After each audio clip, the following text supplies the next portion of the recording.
Bismillahirrahmanirrahim. Assalamualaikum warahmatullahi wabarakatuh. Anak-anak, hari ini kita pembelajaran PAI bersama Ibu ya.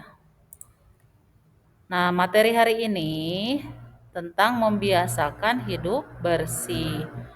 Apa saja yang akan kita bahas? Nah, tentang hidup bersih itu berarti ada bersuci. Lalu membiasakan hidup bersih dan berwudu, bertayamum. Nah, coba anak-anak amati gambar ini ya. Ada apa di dalam gambar? Ada kotoran ayam kena kaki ya. Nah, bagaimana cara membersihkannya? Nah, mari kita bahas ya. Hidup bersih ya. Nah, lalu pertanyaannya, jika terkena kotoran, apa yang kalian lakukan? Coba kalian pikirkan, apa yang akan dilakukan ketika terkena kotoran? Nah, kotoran itu adalah tempat penyakit. Kalau kena kotoran berarti terkena bibit penyakit ya. Nah, hidup bersih kita harus menjaga kebersihan, terutama setelah buang air kecil atau buang air besar. Kita membersihkan kotoran dengan air. Jika tidak ada, maka kotoran dibersihkan dengan batu atau tisu. Badan kita harus bersih ya, kita mandi sehari 2 kali minimal ya. Kita bersihkan gigi dengan sikat dan pasta gigi. Awas, harus rajin ya gosok gigi. Kita bersihkan rambut dengan keramas secara rutin. Nah, kuku yang panjang, coba lihat kuku kalian harus sering dipotong ya kalau sudah kotor dan panjang. Kita rajin mencuci tangan, jangan lupa cuci tangan harus memakai sabun dan air yang mengalir. Nah, ketika kita keluar ruangan, keluar rumah, maka jangan lupa pakai masker supaya terjaga dari virus ya. Berikutnya, pakaian yang kita pakai harus bersih.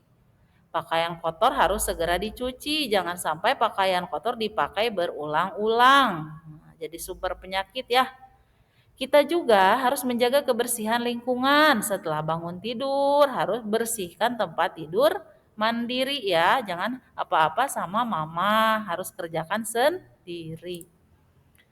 Setelah bermain, kita harus merapikan sendiri. Kita letakkan sepatu dan sendal pada tempatnya. Hidup bersih menjauhkan kita dari penyakit. Nah, bahasan yang kedua, bersuci. Apa itu bersuci? Di dalam Islam istilahnya dinamakan toharoh ya. Toharoh itu bersuci. Nah, bersuci adalah membersihkan diri dari hadas dan najis.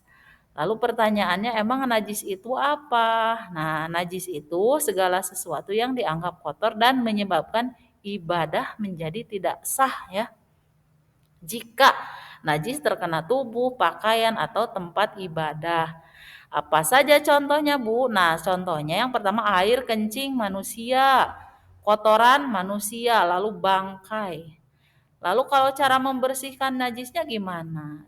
Tentu najis dibersihkan dengan air yang suci dan mensucikan. Lalu najis dicuci dengan cara apa? Ya, dengan cara mengalirkan air terhadap najis tersebut. Berikutnya hadas. Nah, hadas itu apa, Bu? Nah, hadas itu adalah keadaan kita tidak suci yang menyebabkan kita tidak boleh melakukan ibadah ya, seperti sholat, tawaf, dan membaca Al-Quran.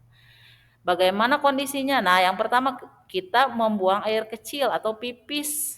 Yang ketiga kondisi BAB, buang air besar ya. Lalu yang ketiga kentut. Nah, itu salah satu contohnya. Lalu kita bersuci dan hadas dengan cara berwudu supaya menjadi suci atau diperbolehkan untuk melakukan ibadah. Kita harus menjaga kesucian dan kebersihan badan. Nah, setelah kita bersih dari hadas dan najis, maka kita lakukanlah wudhu kalau mau sholat. Dengan apa berwudhu? Tentu dengan air yang suci. Nah, tata cara berwudhu harus sesuai ketentuan, harus tertib atau berurutan. Nah, berikut kalian amati gambar tata cara berwudhu yang benar.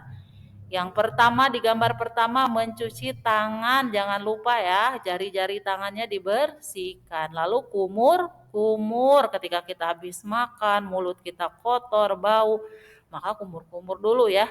Lalu membersihkan lubang hidung. Berikutnya tentu kalian membasuh muka sambil niat di dalam hati. Berapa kali? 3 kali membasuh mukanya ya. Lalu membasuh tangan sampai siku, tangan kanan terlebih dahulu, lalu tangan kiri sama-sama 3 kali. Lalu mengusap kepala 3 kali juga ya. Berikutnya membasuh telinga kanan dan kiri 3 kali, lalu membasuh kaki kanan dan kiri 3 kali. Lalu berikutnya berdoa setelah wudhu. Karena ibu dulu juga kalian sudah praktik berwudu ya, sudah ibu cek satu persatu, ada beberapa yang sudah mampu, ada juga yang belum ya. Nanti kita belajar lalu diingat kembali bagaimana wudu yang benar sesuai ketentuan. Lalu berikutnya kita bahas tentang tayamum. Tayamum itu apa? Nah, tayamum itu adalah pengganti wudhu, tetapi kondisinya ketika tidak menemukan air. Jadi kalian harus tahu istilah tayamum itu adalah menggantikan wudhu, tetapi kondisinya ketika tidak ada air ditemukan, atau selain itu dalam kondisi sedang sakit boleh ya bertayamum.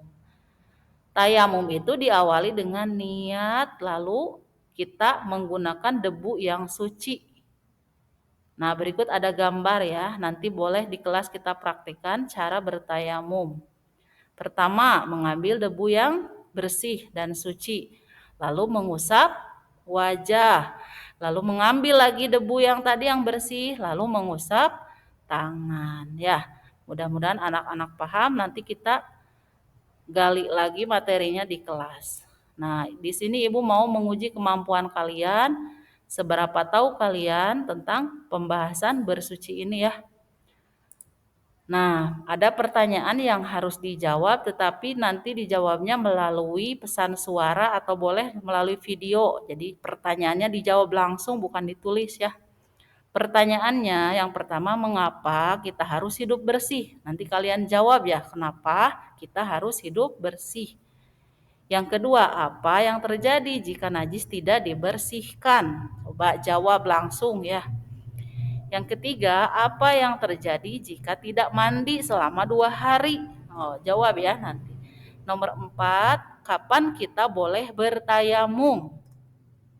Yang terakhir, apa yang kalian lakukan saat akan bersuci tetapi tidak ada air? Nah, nanti jawab masing-masing. Kirimkan tugasnya boleh berupa pesan suara atau video dan kirim langsung ke ibu. Nah, begitulah materi hari ini ya anak-anak, mudah-mudahan kalian paham. Kalau belum paham kita nanti bahas di kelas. Dan silakan tugasnya dikirim langsung ke ibu. Terima kasih banyak. Wassalamualaikum warahmatullahi wabarakatuh.